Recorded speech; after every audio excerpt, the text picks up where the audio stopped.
Hey gamers, Maniac here with another Tales from IT. This video is kind of to dispel ongoing myths that your parents may have taught you growing up. Myths, and also for some of the people that might be watching this, for the younger generation who are really curious, whether legitimately or just figuratively, what kind of power requirements, how much does gaming really add to your electric bill in general? There are answers to these questions, and there are myths about this, myths that this video is going to dispel. So basically, when I was a child, I would watch TV all the time because I had nothing better to do. I didn't really have friends growing up, but I definitely liked staying home and watching television and VHS tapes and playing video games on my Nintendo and playing video games on my computer growing up. And so I feel like that was, a bright spot of my childhood, certainly. But I can't tell you how many times I'd heard from my own parents or from specifically, "Oh, get off the TV! You're making my electric bill go through the roof." Or I paid $450 last month for electric, and it's all your fault. And it would just be, especially during the summer times when I'd be inside trying to stay cool. I'd hear that. Well, unsuccessfully trying to stay cool, but trying regardless.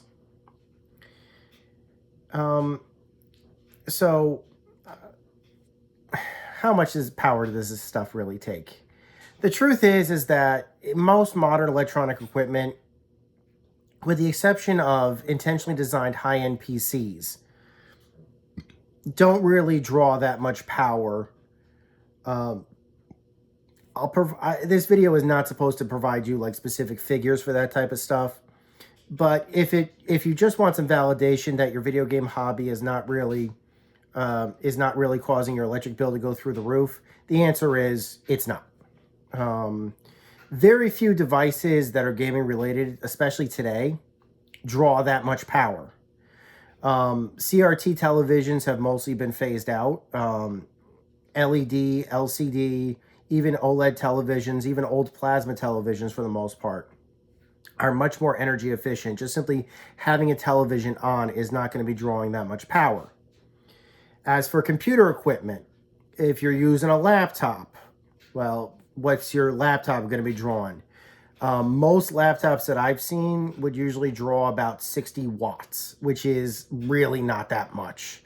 And that would be the fair medium. If you've got a Mac or something like that, you're talking about somewhere within the realm of like somewhere between 30 watts and 90 watts. Really not much more than that. Obviously, if you're using a screen, there's going to be some additions for that. If you're going to be using separately powered speakers, there's going to be some, but you're not really talking about that much power. The only devices that I could see that would really draw a lot of power or that would cause a major amount of power would be as if you were building some type of custom high-end PC that required a large power brick, basically. I have seen some high-end PCs average at around 850 watts, which is a lot of power. But again, I use the common hood of high-end PCs, 850 watts. I mean, yes, you may build one, but it's not going to be super common. Especially back when I was hearing that my father had a $450 a month electric bill. I don't believe our PC at the time, which is what I would primarily use for gaming, had a larger power brick than, I keep calling it a power brick, I apologize, than 300 watts, which in comparison is not really that much. I mean, your gaming console probably draws just slightly more, depending upon what kind of gaming console you've got, you'd probably be drawing around that amount. It's in the comparison, it's not really crazy. What can be high drain devices, and this is what was causing my father to have that high bill had really nothing to do with any of my activities whatsoever. And I'm going to prove that when I finish this sentence. The reason, if you must know, that my father would never acknowledge that he had a $450 a month electric bill had to do with the fact that my house happened to have a permanent deep freezer, a full-size refrigerator, 2 mini refrigerators, bar refrigerators, basically, 2 dehumidifiers, basement dehumidifiers, and 2 extremely power inefficient central air units. We had a central air unit in the downstairs that for the most part worked, but it was one of the first central air units. It was, I think, installed in like 1992 or 1993. The power consumption of those things was much higher than if you went out and bought a central air compressor right now. Trust me, I know. And another central air for the upstairs, which never worked correctly, ever. Our upstairs would always be at like 80 degrees at least, even at full blast, which he hated doing. He hated running the air conditioner at all. And I'll talk about the consequences of that in just a minute once I get past this. But you could set that thing at 80, you could set that thing at 70, and the upstairs would always still be at 85 degrees regardless. It turned out that he hadn't, basically, even though the theory and design of it was okay, in practice it was badly implemented and could never successfully cool the upstairs ever, regardless of the amount of money he spent or how long he ran it for. We might as well have just used window units for each individual room, which we could not do because he intentionally installed windows that did not support window air conditioning units. So the upstairs every summer in my house would boil, and still probably does to this day. So there's basically where your $450 a month bill goes to. So you're probably asking yourself, well, I could probably cut down on the dehumidifiers. I could probably cut down on, I don't need central air. I don't even need window units. I'm a tough guy. I can brave out the heat. Maybe you can. But, and maybe even your house can, depending upon where you are. But I can tell you this, your stuff can't.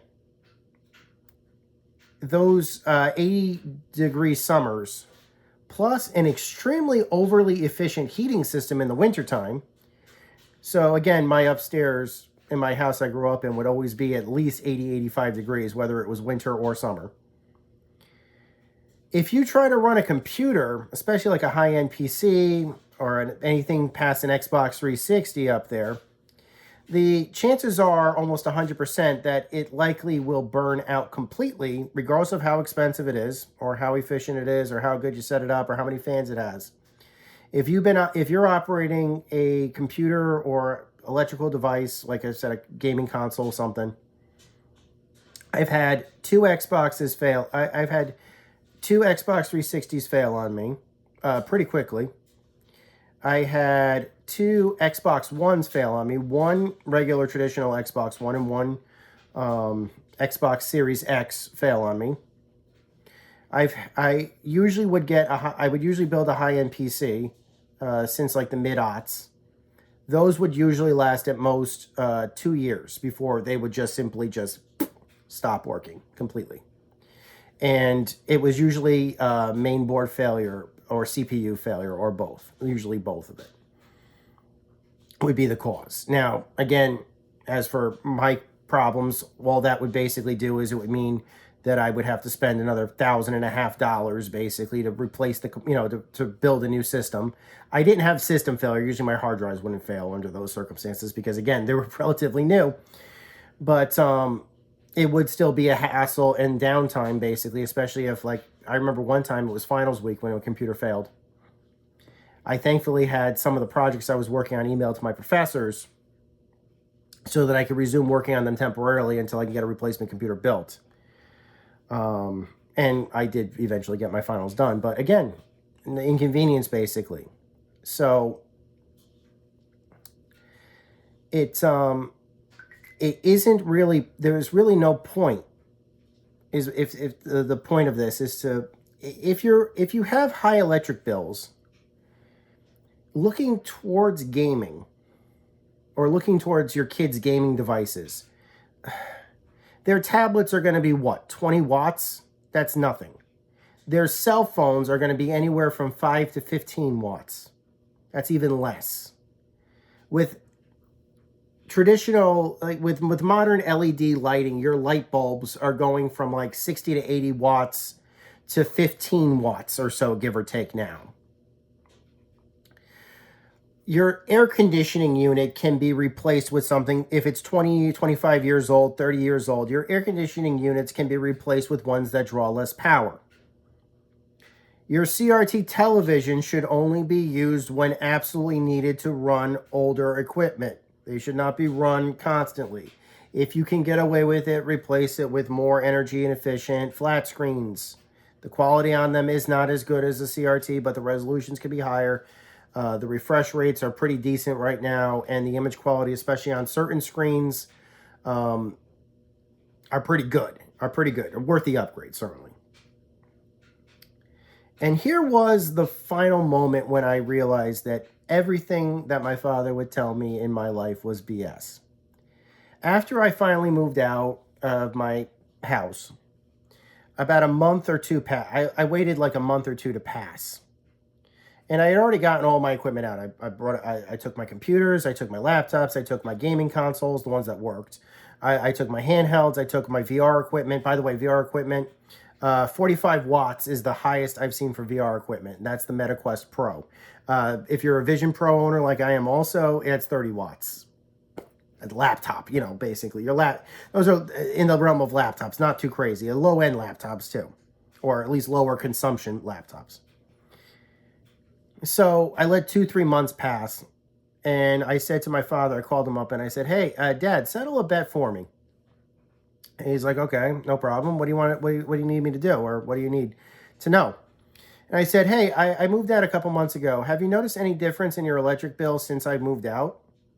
No, why do you ask? I guess I won the bet. Until next time, guys, my name is Maniac with GameAccess.net. Take care. Over and out.